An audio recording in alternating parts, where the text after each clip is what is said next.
Kalian tahu gak sih ada sekelompok anak muda yang nyulik bapak-bapak supaya nyuruh mereka cepetan ngeproklamasin suatu negara. Feel familiar? Yes, peristiwa Rengas Dengklok. Halo semua, perkenalkan nama aku Monica Berkopeng. Aku absen 23 dari kelas 11.4. Hari ini aku akan menjelaskan tentang peristiwa Rengas Dengklok. Jadi, selamat mendengarkan. Peristiwa ini bermula pada kabar kekalahan Jepang di Perang Dunia Kedua, yaitu jatuhnya bom Hiroshima dan Nagasaki.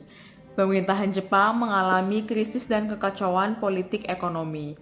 Sehingga pada tanggal 14 Agustus 1945, Jepang menyerah tanpa syarat kepada sekutu, dan tanggal 15 Agustus 1945, Kaisar Hirohito secara resmi menyatakan kekalahan Jepang melalui siaran radio nasional Jepang. Nah, sebenarnya kabar kekalahan Jepang ini sudah mulai sayup-sayup terdengar dan tersebar sebelum pernyataan ofisial dari Kaisar Hirohito. Nah, kabar kekalahan Jepang ini akhirnya sampai di Indonesia dan orang yang pertama kali mendengar kabar kalahnya Jepang tersebut adalah Sultan Syahrir. Sultan Syahrir adalah salah satu golongan pemuda yang pada saat itu sedang aktif di gerakan bawah tanah untuk mempersiapkan kemerdekaan Indo tanpa adanya campur tangan pihak Jepang. Sultan Syahrir yang telah mendengar kabar kekalahan Jepang ini langsung memberitahukan kepada golongan-golongan pemuda lainnya. Dan mereka menganggap bahwa ini adalah kesempatan emas supaya Indonesia segera memproklamasikan dirinya secara independen. Sementara di sisi lain pada tanggal 9 Agustus 1945, Soekarno, Muhammad Hatta, dan Rajiman Weddiriningrat melakukan penerbangan ke Vietnam. Agendanya untuk bertemu dengan Jenderal Terauchi. Jenderal Terauchi adalah pemimpin tertinggi militer Jepang khususnya di kawasan Asia Tenggara. Beliau juga putra sulung dari Perdana Menteri Jepang yaitu Terauchi Masatake. Nah, agenda bertemunya ini baru terlaksana pada tanggal 12 Agustus 1945. Pada pertemuannya, Jenderal Terauchi berkata kepada Soekarno bahwa Indonesia harus segera mempersiapkan diri untuk kemerdekaan. Dan Jenderal Terauchi menunjuk PPKI supaya mempersiapkan kemerdekaan Indonesia. Kemudian pada tanggal 14 Agustus 1945, Soekarno-Hatta dan Rajiman Weddiriningrat akhirnya sampai kembali ke Indonesia. Nah, ada yang mengatakan bahwa pada saat itu juga golongan pemuda ini mencegat Soekarno dan memberitahu beliau bahwa, "Hei, Jepang ini sudah kalah loh. Saya yakin Jenderal Terauchi tidak memberitahu kabar tersebut." Dan golongan pemuda ini juga mendesak Soekarno agar cepat-cepat memproklamasikan kemerdekaan Indonesia. Tetapi pada saat itu, Soekarno tidak mengindahkan hal tersebut. Pada tanggal 15 Agustus 1945, Sultan Syahrir bertemu dengan Soekarno-Hatta untuk membahas detik-detik kemerdekaan Indonesia. Tak lupa juga Sultan Syahrir mendesak supaya Soekarno cepat-cepat memproklamasikan kemerdekaan Indonesia. Tapi lagi dan lagi beliau menolak untuk memproklamasikan kemerdekaan Indonesia dan bilang bahwa untuk memproklamasikan Indonesia ini harus ada suatu prosedur. Pada malam harinya, golongan pemuda dari Menteng nomor 31 yang terdiri atas Khairul Saleh, Johar Nur, Abu Bakar Lubis, Armansyah, dan Subadio berkumpul di belakang Eichmann Institute. Di sini Wikana dan Aidit juga ikut serta. Mereka berkumpul dan membahas kembali tentang kemerdekaan Indonesia. Dari pembahasan tersebut, muncullah keinginan bahwa Soekarno ini harus clear dari pengaruh Jepang.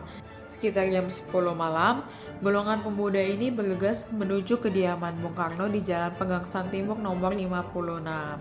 Di sini Wikana ditunjuk sebagai juru bicara dan dia ditemani oleh Khairul Saleh, Aidit, dan juga Subadio. Setelah menjelaskan maksud dan tujuan dari kedatangan pemuda tersebut, Wikana langsung melobi Soekarno supaya cepat-cepat memproklamasikan kemerdekaan Indonesia. Tetapi lagi dan lagi Soekarno menolak. Beliau bilang bahwa untuk memproklamasikan kemerdekaan Indonesia ini tidak boleh buru-buru dan harus ada prosedur. Jadi saya harus berdiskusi dulu dengan anggota PPKI yang lain. Nah, karena sudah tahu hasilnya ditolak, akhirnya para pemuda ini mundur dan kembali kumpul untuk membahas apa yang harus kita lakukan selanjutnya. Kemudian para pemuda ini berkumpul di gedung Baperpi di Jalan Cikini nomor 71. Di sini mereka kembali berdiskusi dan akhirnya menyimpulkan bahwa kita ini harus menjauhkan Soekarno-Hatta dari jangkauan Jepang. Sehingga tanggal 16 Agustus 1945 pukul 3 dini hari, golongan pemuda menculik Soekarno-Hatta ke Rengas Dengklok. Oke, mungkin teman-teman bertanya-tanya nih, kenapa sih Rengas Dengklok yang dipilih untuk tempat mengamankan Soekarno-Hatta? Kenapa nggak Pamulang kan gitu? Rengas Dengklok ini dipilih sama golongan pemuda karena ya jaraknya ini relatif dekat lah dengan Jakarta. Jadi kalau misalnya ada apa-apa di Jakarta, mereka bisa bergerak dengan cepat gitu. Kemudian Rengas Dengklok juga ini dekat dengan markas besarnya PETA gitu. Jadi keamanannya juga lebih oke gitu. Kemudian rombongan pemuda dan Soekarno-Hatta ini akhirnya sampai di Rengas Dengklok pukul 6 pagi. Oh iya, selain Soekarno-Hatta yang diculik, istrinya Soekarno, Fatmawati dan anaknya Guntur itu juga ikut. Lanjut, kemudian pas mereka udah nyampe di Rengas Dengkloknya, mereka menempati sebuah rumah, yaitu rumah saudagar Tiongkok yang bernama Jiao Kisong. Nah, selama di Rengas Dengklok, kelompok pemuda ini selalu berusaha membujuk Soekarno-Hatta supaya cepet-cepet ngeproklamasin kemerdekaan Indo. Kayak, ya apalagi yang harus ditunggu, Jepang kan udah kalah gitu.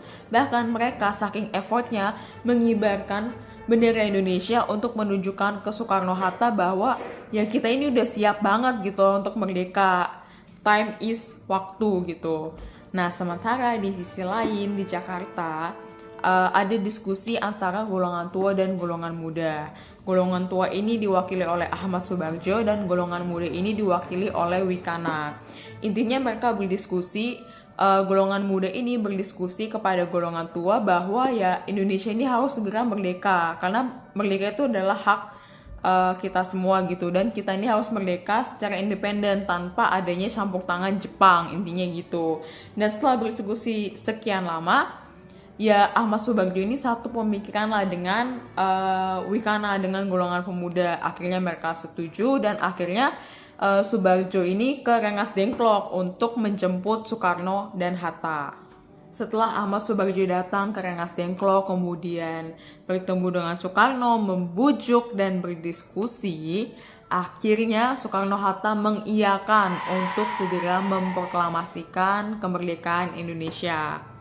Rencana awalnya itu mau diproklamasikan pada tanggal 16 Agustus 1945, tetapi karena sudah terlalu larut, akhirnya diputuskan untuk diproklamasikan pada tanggal 17 Agustus 1945 di Jalan Pegangsaan Timur nomor 56 di kediaman Bung Karno. Nah, tapi ya awalnya itu nggak diizinin guys untuk cabut begitu aja dari Rengas Dengklok. Tapi si Ahmad Subarjo ini ngasih jaminan kayak, yaudah bunuh aja saya kalau misalnya besok nggak jadi proklamasi, nggak apa-apa gitu.